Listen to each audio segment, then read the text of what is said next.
Hi hello ആൾ. അപ്പോൾ നമ്മളിതാ നമ്മുടെ +2ലേക്ക് കടക്കുകയാണല്ലേ നിങ്ങൾ. അപ്പോൾ +2ലേക്ക് പോകുന്ന സമയത്ത് +1 ഇക്കണോമിക്സിൽ നിങ്ങൾ ഒരുപാട് കാര്യങ്ങൾ പഠിച്ചു. എന്തൊക്കെയാണ്? ഇന്ത്യൻ ഇക്കോണമിയെ കുറിച്ച് പഠിച്ചു, നിങ്ങൾ സ്റ്റാറ്റിസ്റ്റിക്സ് പഠിച്ചു അല്ലേ, ഡേറ്റ കളക്ഷൻ എങ്ങനെ, ഡേറ്റ പ്രസൻറ്റ് ചെയ്യേണ്ടത് എങ്ങനെ, ഇന്ത്യൻ ഇക്കോണമിയിൽ എന്തൊക്കെ സംഭവിക്കുന്നു, ഇതൊക്കെ നമ്മൾ ഡിസ്കസ് ചെയ്തു.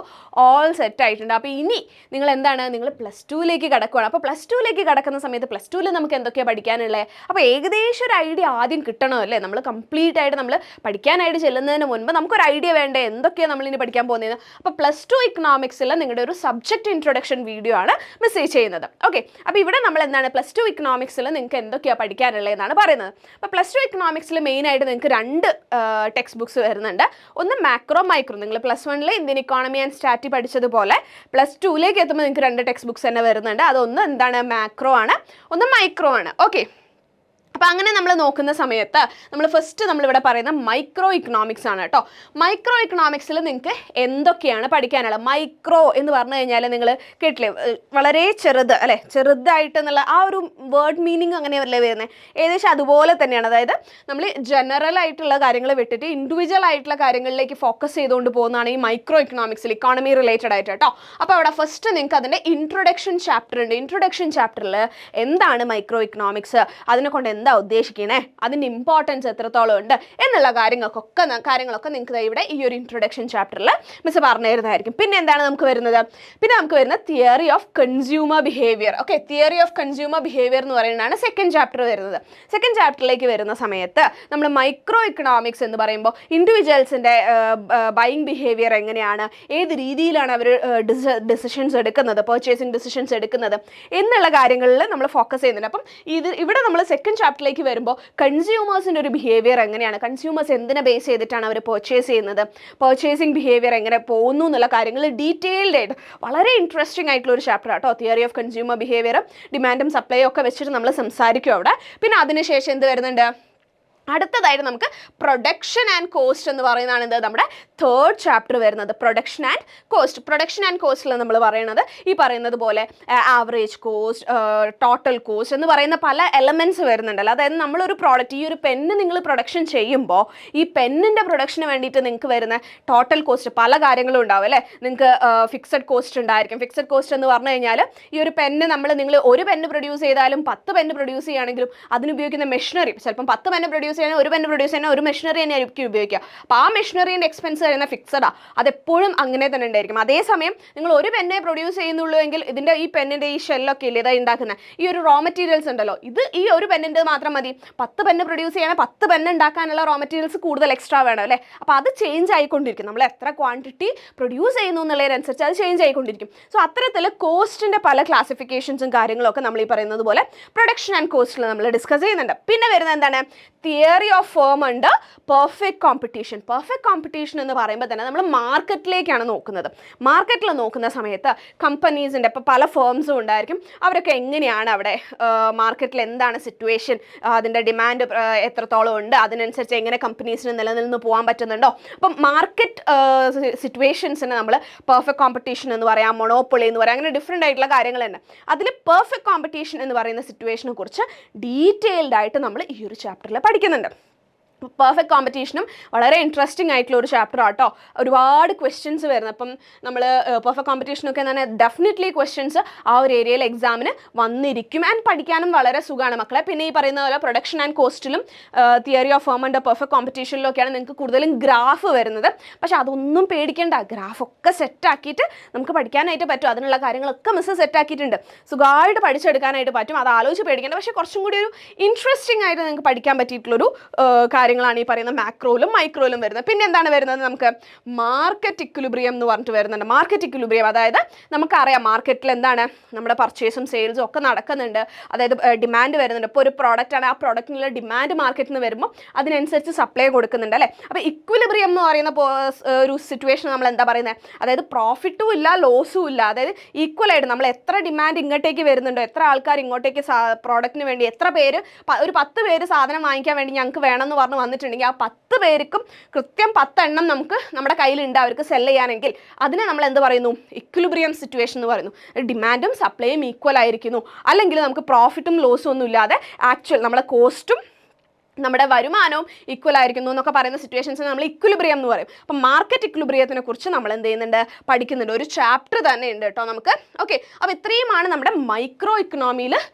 ഇക്കണോമിക്സിൽ നമുക്ക് വരുന്നത്. മൈക്രോ ഇക്കണോമിക്സിൽ introduction to economics, micro economics, അതുപോലെ theory of consumer behaviour, production and cost, theory of firm under perfect competition and market equilibrium.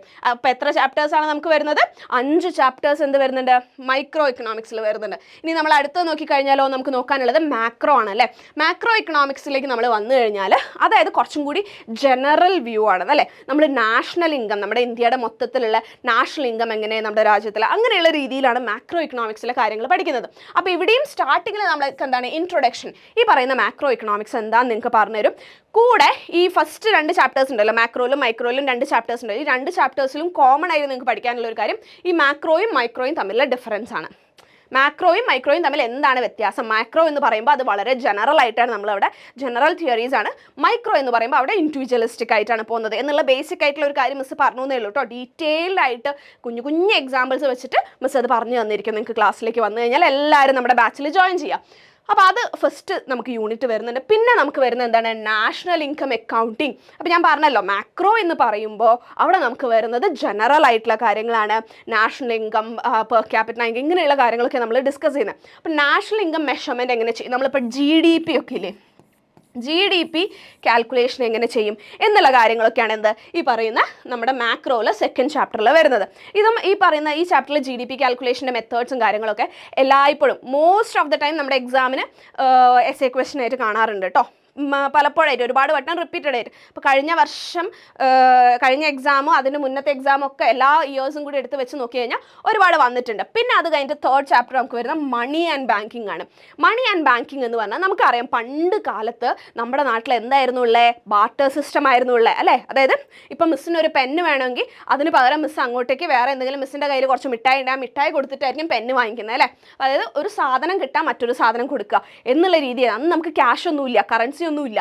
പക്ഷെ പിന്നീട് നമുക്ക് എന്ത് വന്നു, കറൻസി വന്നു, അപ്പം മണി വന്നു. പിന്നെ ബാങ്കിങ് എന്ന് പറയുമ്പോൾ നമുക്ക് ഫിനാൻഷ്യൽ ട്രാൻസാക്ഷൻസ് ചെയ്യാനായിട്ട് കമേഴ്ഷ്യൽ ബാങ്ക്സ് ഉണ്ട്.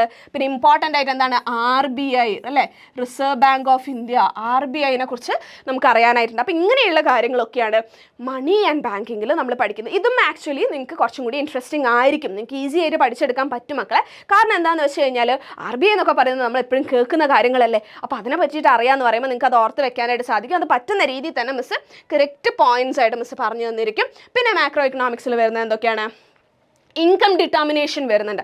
ഇൻകം ഡിറ്റർമിനേഷൻ ആക്ച്വലി കുട്ടികൾ എപ്പോഴും അയ്യോ ടഫാണോ, അയ്യോ അതിൽ പ്രോബ്ലംസ് വരുന്നു എന്നൊക്കെ ടെൻഷൻ അടിക്കാറുണ്ട്. പക്ഷെ ഒന്നും ടെൻഷൻ അടിക്കാനില്ല, വളരെ ഈസി ആയിട്ട് ജസ്റ്റ് ആ ഒരു കോൺസെപ്റ്റ് ഒക്കെ കൃത്യമായിട്ട് മനസ്സിലാക്കി കഴിഞ്ഞാൽ വളരെ ഈസി ആയിട്ട് ആൻസർ ചെയ്യാൻ പറ്റുന്ന ഏരിയയാണ്. ഇതിൻ്റെ അകത്ത് പ്രോബ്ലംസ് ഒരുപാട് വരും കേട്ടോ. ഇൻകം ഡിറ്റർമിനേഷൻ എന്നൊക്കെയാണ് നമുക്ക് പ്രോബ്ലംസ് ഒക്കെ കാര്യമായിട്ട് വരാറില്ല, പ്രോബ്ലംസ് വരുന്ന ഒരു ഏരിയ ആണ്. അപ്പോൾ അവിടെ എങ്ങനെയാണ് ഇൻകം കാൽക്കുലേഷൻസ് നമ്മൾ ചെയ്യുന്നത് എന്നുള്ള കാര്യങ്ങളൊക്കെയാണ്. ഇൻകം നമ്മൾ ഒരു കൺസ്യൂമേഴ്സിനെ സംബന്ധിച്ചിടത്തോളം അവർക്ക് കിട്ടുന്ന ഇൻകം അവരെങ്ങനെയാണ്, അതായത് നമുക്ക് ഇപ്പം മിസ്സിന് ഒരു 10,000 റുപ്പീസ് മന്ത്ലി കിട്ടുന്നുണ്ടെങ്കിൽ ആ 10,000 മേ ബി ഒരു 8,000 റുപ്പീസ് മിസ് ചിലവാക്കുന്നുണ്ടാവുമായിരിക്കും അല്ലേ. അതായത് 8,000 റുപ്പീസ് മിസ് കൺസംഷന് വേണ്ടിയിട്ട് യൂസ് ചെയ്യുന്നുണ്ടാവും. കൺസംഷൻ എന്ന് പറഞ്ഞാൽ ചിലവാക്കുക, അതായത് ഭക്ഷണം വാങ്ങേണ്ടി വരും, വെള്ളം വാങ്ങേണ്ടി വരും, ഡ്രസ്സ് വാങ്ങേണ്ടി വരും എന്നൊക്കെ പറഞ്ഞിട്ട് ചിലവാക്കുന്നുണ്ടാവും. ബാക്കി ഒരു 2,000 കിടക്കുന്നുണ്ട്, ആ 2,000 എന്തായിരിക്കും ചെയ്യുക, സേവ് ചെയ്യും അല്ലേ, സേവ് ചെയ്യും. അപ്പോൾ ഇത് രണ്ടും നമ്മൾ ഏതൊരു മനുഷ്യനും കിട്ടുന്ന ഇൻകം എന്ന് പറയുന്ന, ഇൻകത്തിനെ നമ്മൾ വൈ നാട്ടം മക്കളെ കാണിക്കുക, ഇൻകം എന്ന് പറയുന്നത് എപ്പോഴും അവരുടെ കൺസംഷനും സേവിങ്സും കൂടി കൂട്ടിച്ചേർത്താൽ അവർക്ക് കിട്ടുന്ന ഇൻകം നമുക്ക് മനസ്സിലാക്കാൻ പറ്റും. സോ ഈ ഒരു കോൺസെപ്റ്റിന്, ബേസിക് കോൺസെപ്റ്റിനെ വെച്ചിട്ടാണ് ഇൻകം ഡിറ്റർമിനേഷൻ കംപ്ലീറ്റ്ലി വരുന്നത്. പിന്നെ നമുക്ക് വരുന്നത് the government budget and the economy. The government budget and the economy എന്ന് പറഞ്ഞു കഴിഞ്ഞാൽ എന്താണ് ബഡ്ജറ്റ് എന്നുള്ള കാര്യങ്ങളും. ഗവൺമെൻറ് ബഡ്ജറ്റ് നിങ്ങൾ കേട്ടിട്ടുണ്ടാവുമല്ലോ, എപ്പോഴും ന്യൂസിലൊക്കെ ഉണ്ടാവാറില്ല എല്ലാ വർഷവും ബഡ്ജറ്റ് അവതരണം, പാർലമെൻറ്റിൽ ബഡ്ജറ്റ് അവതരണം നടന്നു എന്നൊക്കെ പറഞ്ഞിട്ട് നിങ്ങൾ കുറേ ന്യൂസും ഒരു ഡേ എനിക്ക് തോന്നുന്നു മെയിൻലി ഫുൾ എന്താണ് ബഡ്ജറ്റ് അവതരിപ്പിച്ചതെന്നുള്ളതൊക്കെ ലൈവായിട്ട് ന്യൂസിലൊക്കെ കാണാൻ കഴിയും. അപ്പോൾ അതൊക്കെ നിങ്ങൾ കണ്ടിട്ടുണ്ടെങ്കിൽ നിങ്ങൾക്കറിയാം. അപ്പോൾ അതിനെക്കുറിച്ചിട്ട് നമ്മൾ എന്താണ് ഗവൺമെൻറ് ബഡ്ജറ്റ് എന്നുള്ളതും ഇക്കോണമീനെ കുറിച്ചൊക്കെയാണ് നമ്മളവിടെ നോക്കുന്നത്. അപ്പോൾ ഇവിടെയും പ്രോബ്ലം വരും കേട്ടോ, ബഡ്ജറ്റിംഗ് റിലേറ്റഡ് ആയിട്ട് പ്രോബ്ലം വരുന്നുണ്ട്. 8 8 മാർക്കിൻ്റെ, അതായത് essay question ഒക്കെ പ്രോബ്ലം വരുന്ന രീതിയിലുള്ള ഒരു ചാപ്റ്റർ ആട്ടോ ഇത്. ഈ ചാപ്റ്ററിൽ നിന്ന് ബഡ്ജറ്റിങ്ങിന്, അപ്പോൾ ബഡ്ജറ്റിങ്ങിൻ്റെ കാര്യങ്ങളൊക്കെ അത് വളരെ ഈസിയാണ്. നിങ്ങൾ ആ ഒരു ബേസിക് കോൺസെപ്റ്റ് മിസ് ആക്ച്വലി ഒരൊറ്റ സ്ലൈഡിലാക്കി തരും അതിൻ്റെ ഇൻഫർമേഷൻസ് ഒക്കെ. ആ ഒരൊറ്റ സ്ലൈഡ് പഠിച്ചാൽ നിങ്ങൾക്ക് 8 മാർക്കിൻ്റെ ക്വസ്റ്റ്യൻ, essay question വന്നാൽ സുഖമായിട്ട് എഴുതാൻ പറ്റും. അങ്ങനെ അത്രയും കുഴപ്പമില്ല, നിങ്ങൾ പഠിച്ചു കഴിഞ്ഞാൽ നിങ്ങൾക്ക് സുഖമായിട്ട് എഴുതാൻ പറ്റുന്ന ഏരിയ തന്നെയാണ്.